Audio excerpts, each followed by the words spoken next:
ನಮ್ಮ ಕಾಂಗ್ರೆಸ್ ಪಕ್ಷ ಮತ್ತು ರಾಜ್ಯ ಸರ್ಕಾರ ಈ ಒಂದು ನಮ್ಮ ಕಾಂಗ್ರೆಸ್ ಪಕ್ಷದ ಮಹತ್ವಾಕಾಂಕ್ಷೆ ಯೋಜನೆ ಗ್ಯಾರಂಟಿ ಯೋಜನೆಗಳು 2023 ವಿಧಾನಸಭಾ ಚುನಾವಣೆಗೆ ಮುಂಚೆ ನಮ್ಮ ಪಕ್ಷದ ಅಧ್ಯಕ್ಷರು ಈಗಿನ ಮುಖ್ಯಮಂತ್ರಿಗಳಾಗಿರ್ತಕ್ಕಂಥ ಸನ್ಮಾನ್ಯ ಡಿ.ಕೆ. ಶಿವಕುಮಾರ್ ಸಾಹೇಬರು, ನಿಕಟಪೂರ್ವ ಮುಖ್ಯಮಂತ್ರಿಗಳು, ಅವತ್ತಿನ ವಿರೋಧ ಪಕ್ಷದ ನಾಯಕರಾಗಿರ್ತಕ್ಕಂಥ ಸನ್ಮಾನ್ಯ ಸಿದ್ದರಾಮಯ್ಯ ಸಾಹೇಬರು, ಹಾಗೆ ನಮ್ಮ AICC ಉಸ್ತುವಾರಿ ಪ್ರಧಾನ ಕಾರ್ಯದರ್ಶಿಗಳಾಗಿರ್ತಕ್ಕಂಥ ಸುರ್ಜೇವಾಲಾ ಅವರು ಮತ್ತು ನಮ್ಮ AICC ಅಧ್ಯಕ್ಷರಾಗಿರ್ತಕ್ಕಂಥ ಸನ್ಮಾನ್ಯ ಮಲ್ಲಿಕಾರ್ಜುನ್ ಖರ್ಗೆ ಸಾಹೇಬರು, ಹಾಗೆಯೇ ನಮ್ಮ ಲೋಕಸಭೆ ವಿರೋಧ ಪಕ್ಷದ ನಾಯಕರಾಗಿರ್ತಕ್ಕಂಥ ಸನ್ಮಾನ್ಯ ರಾಹುಲ್ ಗಾಂಧಿಯವರ ಒಂದು ನೇತೃತ್ವದಲ್ಲಿ ಕರ್ನಾಟಕದ ಮತದಾರರಿಗೆ ನಮ್ಮ ಪಕ್ಷ ಒಂದು ಗ್ಯಾರಂಟಿಯನ್ನು ಘೋಷಣೆ ಮಾಡೋದ್ರ ಮೂಲಕ ನಾವು ನಿಮಗೆ ಗ್ಯಾರಂಟಿಗಳನ್ನು ಕೊಡ್ತೇವೆ, ನಮಗೆ ಆಶೀರ್ವಾದ ಮಾಡಿ ಚುನಾವಣೆಯಲ್ಲಿ ಅಂತಕ್ಕಂಥದ್ದೇನು ನಾವು ಜನರಲ್ಲಿ ಮನವಿಯನ್ನು ಮಾಡಿದ್ವೋ ಆ ಮನವಿಗೆ ಅನುಗುಣವಾಗಿ ನಮ್ಮ ರಾಜ್ಯದ ಮತದಾರರು ಸ್ಪಂದನೆಯನ್ನು ನೀಡಿ ನಮಗೆ 2023ರಲ್ಲಿ ಆಶೀರ್ವಾದವನ್ನು ಮಾಡೋದ್ರ ಮೂಲಕ ಇವತ್ತು 136 ಸ್ಥಾನಗಳನ್ನು ಗೆಲ್ಲಿಸ್ತಕ್ಕಂಥ ಒಂದು ಐತಿಹಾಸಿಕ ತೀರ್ಪನ್ನು ರಾಜ್ಯದ ಜನ ನಮ್ಮ ಕಾಂಗ್ರೆಸ್ ಪಕ್ಷಕ್ಕೆ ಕೊಟ್ಟಿತ್ತು. ಆ ಹಿನ್ನೆಲೆಯಲ್ಲಿ ಏನು ನಮ್ಮ ಪಕ್ಷ ಅಧಿಕಾರಕ್ಕೆ ಬಂದ ಮೇಲೆ ಈ ಏನು ಗ್ಯಾರಂಟಿ ಯೋಜನೆಗಳನ್ನು, ಅದರಲ್ಲಿ ಭಾಳ ಪ್ರಮುಖವಾಗಿರ್ತಕ್ಕಂಥದ್ದು ಗೃಹಲಕ್ಷ್ಮಿ ಯೋಜನೆ. ಗೃಹಲಕ್ಷ್ಮಿ ಯೋಜನೆ ಪ್ರತಿ ತಿಂಗಳು ಆ ಮನೆಯ ಕುಟುಂಬದ ಯಜಮಾನಿಗೆ 2,000 ರೂಪಾಯಿ ಅವರ ಖಾತೆಗೆ ಹಾಕ್ತಕ್ಕಂಥ ಐತಿಹಾಸಿಕ ಕೆಲಸ. ಇದು ಕರ್ನಾಟಕ ರಾಜ್ಯ ಭಾರತ ದೇಶದಲ್ಲೇ ಪ್ರಪ್ರಥಮ ಐತಿಹಾಸಿಕ ಕಾರ್ಯಕ್ರಮ. ಸರ್ಕಾರದ ಖಜಾನೆಯಿಂದ ಫಲಾನುಭವಿಗಳಿಗೆ ನೇರವಾಗಿ ಹಣವನ್ನು ಹಾಕ್ತಕ್ಕಂಥ ಕೆಲಸ ಮಾಡಿದ್ದು ಕಾಂಗ್ರೆಸ್ ಪಕ್ಷ ಮತ್ತು ರಾಜ್ಯ ಸರ್ಕಾರ ಅಂತಕ್ಕಂಥ ಒಂದು ಮಾತನ್ನು ಭಾಳ ಅಭಿಮಾನದಿಂದ ನಾನು ನಿಮ್ಮೊಟ್ಟಿಗೆ ಹಂಚಿಕೊಳ್ಳಿಕ್ಕೆ ಬಯಸ್ತಾ ಇದ್ದೇನೆ. ನಮ್ಮ ಗೃಹಲಕ್ಷ್ಮಿ ಯೋಜನೆ, ಹಾಗೆಯೇ ಅನ್ನಭಾಗ್ಯ ಯೋಜನೆ, ನಾವು ಚುನಾವಣಾ ಪೂರ್ವದಲ್ಲಿ 10 kg ರೇಷನ್ನನ್ನು ನಾವು ಏನು BPL ಕುಟುಂಬದವರಿಗೆ ಮತ್ತು ಅನ್ನ ಅಂತ್ಯೋದಯ ಕುಟುಂಬದವರಿಗೆ ಕೊಡ್ತೀವಿ ಅಂತಕ್ಕಂಥ ಭರವಸೆಯನ್ನು ಕೊಟ್ಟಿದ್ವೋ, ಗ್ಯಾರಂಟಿಯನ್ನು ಕೊಟ್ಟಿದ್ವೋ, ಅದಕ್ಕೆ ಅನುಗುಣವಾಗಿ ಇವತ್ತು 6 kg ಜೋಳ, 4 kg ಅಕ್ಕಿಯನ್ನು ಇವತ್ತು ನಮ್ಮ BPL ಮತ್ತು ಅನ್ನ ಅಂತ್ಯೋದಯ ಫಲಾನುಭವಿಗಳಿಗೆ ನೇರವಾಗಿ ಕೊಡ್ತಕ್ಕಂಥ ಕೆಲಸವನ್ನು ಇವತ್ತು ಕಳೆದ 3 ವರ್ಷಗಳಿಂದ ನಮ್ಮ ಸರ್ಕಾರ ಅದನ್ನು ಜಾರಿಗೊಳಿಸಿದೆ ಅಂತಕ್ಕಂಥದ್ದನ್ನು ನಾನು ನಿಮ್ಮ ಗಮನಕ್ಕೆ ತರಲಿಕ್ಕೆ ಬಯಸ್ತಾ ಇದ್ದೇನೆ. ಹಾಗೆಯೇ ಗೃಹ ಜ್ಯೋತಿ ಎಲ್ಲ ನಮ್ಮ 200 ನಮ್ಮ ರಾಜ್ಯದ ಏನು ಮನೆ ಫಲಾನುಭವಿಗಳಿಗೆ 200 ಯೂನಿಟ್ವರೆಗೆ ಫ್ರೀ ಕರೆಂಟ್ ಕೊಡ್ತಕ್ಕಂಥ ಒಂದು ಐತಿಹಾಸಿಕ ಕೆಲಸ ಘೋಷಣೆ ಮಾಡಿದ್ವು. ಅದನ್ನು ಸಹ ಇವತ್ತು ಬಾಡಿಗೆ ಮನೆಯವರಿಗೆ ಒಳಗೊಂಡು ಇವತ್ತು ನಾವು 200 ಯೂನಿಟ್ವರೆಗೆ ಫ್ರೀ ಕರೆಂಟನ್ನು ಕೊಡ್ತಕ್ಕಂಥ ಕೆಲಸವನ್ನು ಮಾಡಿದ್ದೇವೆ.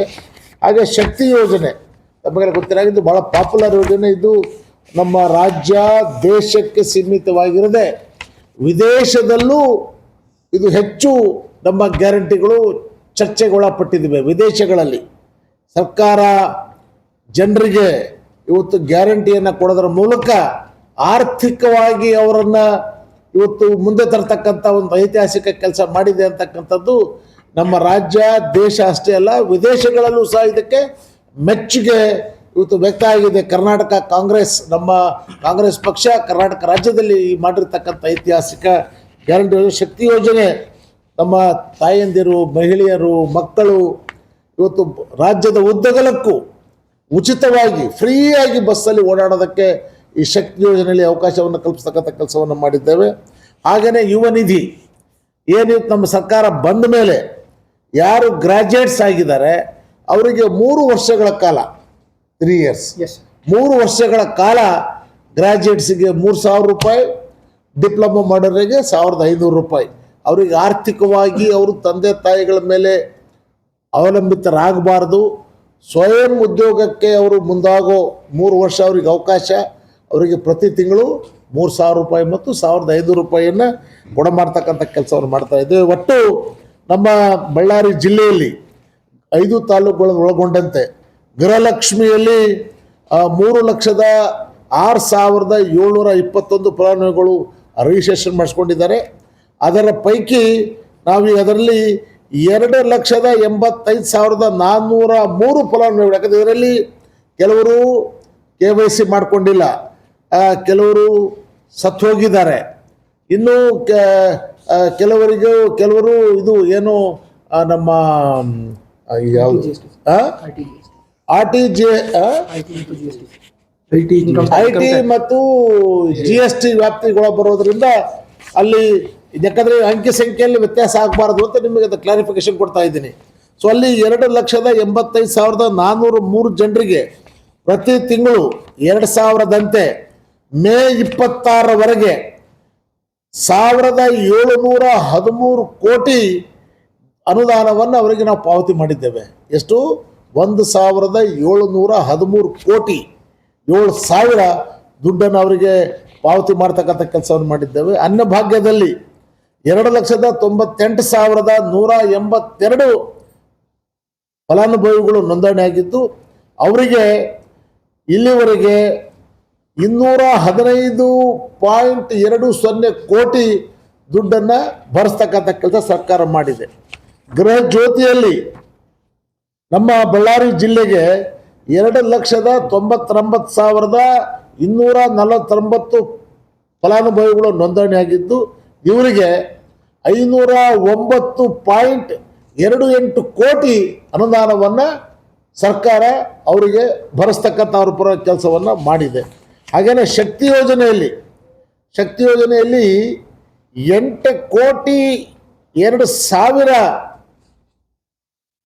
ಮಹಿಳೆಯರು ರಾಜ್ಯದ ಉದ್ದಕ್ಕೂ ಪ್ರವಾಸ ಮಾಡಿದ್ದಾರೆ. 8,02,00,000. ಸೊ ಇದರಲ್ಲಿ ಮಹಿಳೆಯರು ಬಂದರು ಮತ್ತು ಈ ಮಕ್ಕಳು ಬಂದರು. ಅವರಿಗೆ 323.30 ಕೋಟಿ ದುಡ್ಡನ್ನು ಅವರ ಪರವಾಗಿ ಸರ್ಕಾರ ಭರಿಸ್ತಕ್ಕಂಥ ಕೆಲಸವನ್ನು ಮಾಡಿದೆ. ಹಾಗೆಯೇ ಯುವನಿಧಿ ಯೋಜನೆಯಲ್ಲಿ 5 ತಾಲೂಕಿಗೆ ಒಳಗೊಂಡಂತೆ 12,818 ನಮ್ಮ ಪದವಿ ಮತ್ತು ಡಿಪ್ಲೊಮಾ ವಿದ್ಯಾರ್ಥಿಗಳು ನೋಂದಣಿ ಮಾಡಿಸ್ಕೊಂಡಿದ್ದಾರೆ.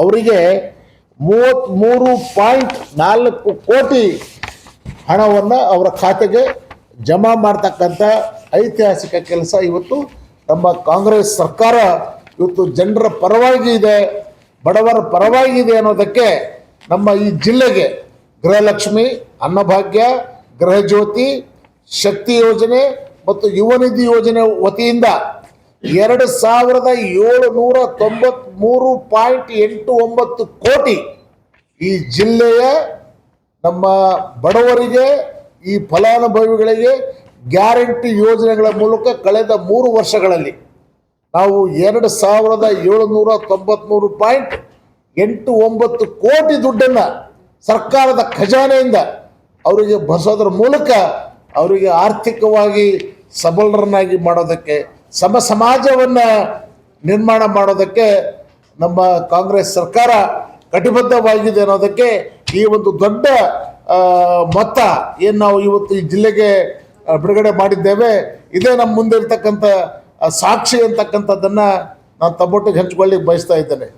ಇದನ್ನು ಪರಿಣಾಮಕಾರಿಯಾಗಿ ಇದರಲ್ಲಿ ಯಾರೂ ಕೈಬಿಟ್ಟು ಹೋಗಬಾರದು ಅಂತ ನಾನು ಮೀಟಿಂಗಲ್ಲಿ ಮಾತಾಡುವಾಗ ನಮ್ಮ CEO ಅವರಿಗೆ, ನಮ್ಮ ಜೊತೆಗೆ ನಮ್ಮ CEO ಅವರಿದ್ದಾರೆ, ಆಮೇಲೆ ನಮ್ಮ ಜಿಲ್ಲಾ ಗ್ಯಾರಂಟಿ ಅಧ್ಯಕ್ಷರು ಚಿದಾನಂದಪ್ಪನವರಿದ್ದಾರೆ, ಆಮೇಲೆ ನಮ್ಮ ಜಿಲ್ಲಾ ಉಪಾಧ್ಯಕ್ಷರಾಗಿರ್ತಕ್ಕಂಥ ಆಶಾಲತಾ ಮೇಡಮ್ ಅವರಿದ್ದಾರೆ, ಹಾಗೆ ನಮ್ಮ ಸಂಡೂರು ತಾಲೂಕು ಗ್ಯಾರಂಟಿ ಅಧ್ಯಕ್ಷರಿದ್ದಾರೆ, ಕುರುಗೋಡು ತಾಲೂಕು ಗ್ಯಾರಂಟಿ ಅಧ್ಯಕ್ಷರುಗಳಿದ್ದಾರೆ. ನಾವು ಜಸ್ಟ್ ಫಾರ್ ಇದು ಮಾಹಿತಿ ತಗೊಳ್ಳೋಕ್ಕೋಸ್ಕರ ಈ ಮೀಟಿಂಗನ್ನು ಇವತ್ತು ನಾನು ಕರೆದು ಈ ಇಲಾಖೆ ನಮ್ಮ 5 ಇಲಾಖೆಗಳಲ್ಲಿ ಏನೇನು ಪ್ರಗತಿ ಆಗಿದೆ, ಎಲ್ಲಿ ನ್ಯೂನತೆಗಳಿದ್ದಾವೆ, ಅದನ್ನು ಯಾವ ರೀತಿ ಸರಿಪಡಿಸ್ಬೇಕು ಅಂತಕ್ಕಂಥ ಚರ್ಚೆಯನ್ನು ನಾವೆಲ್ಲರೂ ಮಾಡಿದ್ವು.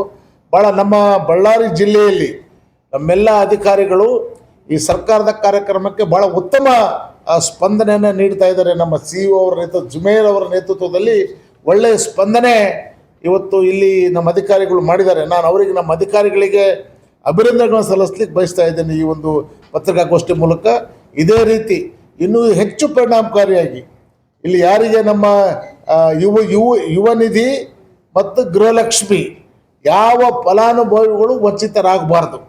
ಅದಕ್ಕಿನ್ನು ಹೆಚ್ಚು ಪ್ರಚಾರ ಮಾಡೋದಕ್ಕೆ ನಾವು ರಾಜ್ಯ ಮಟ್ಟದಲ್ಲಿ ಸನ್ಮಾನ್ಯ ಮುಖ್ಯಮಂತ್ರಿಗಳ ನೇತೃತ್ವದಲ್ಲಿ ಸಭೆಯನ್ನು ಮಾಡಿ ಅದಕ್ಕೇನು ಹೆಚ್ಚು ಪರಿಣಾಮಕಾರಿಯಾದಂಥ ಮತ್ತು ಹೆಚ್ಚು ಪ್ರಚಾರ ಕೊಡಲಿಕ್ಕೆ ಸಾಧ್ಯ ಇದೆ.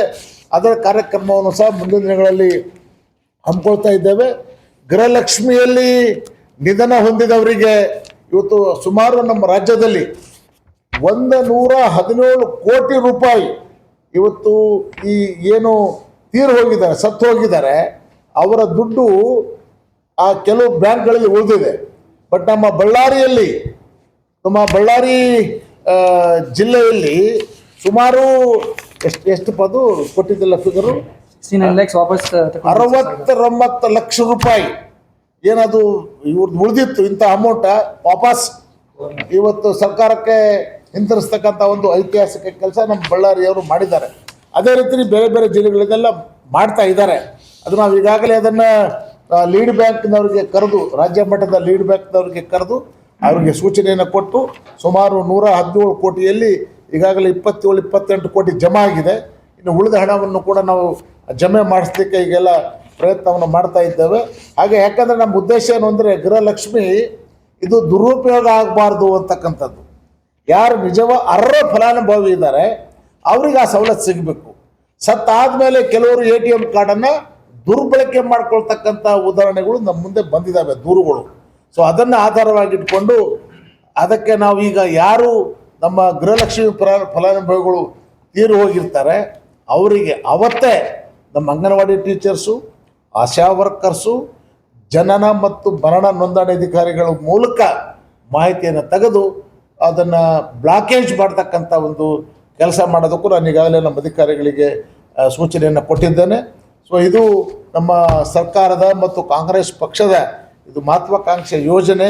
ಈ ಯೋಜನೆಗೆ ತಾವು ಸಹ ನಮ್ಮ ಮಾಧ್ಯಮದ ಗೆಳೆಯರು ಸಹ ಭಾಳ ಪ್ರಾರಂಭದಲ್ಲಿ ಮಧ್ಯೆ ಏನಾದರೂ ನ್ಯೂನತೆಗಳಿದ್ದರೆ ಅದನ್ನು ಕೂಡ ಸರಿಪಡಿಸಲಿಕ್ಕೆ ತಾವು ಸಹ ಸಲಹೆಗಳನ್ನು ಕೊಟ್ಟಿದ್ದೀರಿ. ಇನ್ನೂ ಹೆಚ್ಚು, ಯಾಕಂದರೆ ಹೊಸ ಕಾರ್ಯಕ್ರಮ ಆಗಿರೋದ್ರಿಂದ ಸಣ್ಣ ಪುಟ್ಟ ನ್ಯೂನತೆಗಳು ಬರ್ತವೆ.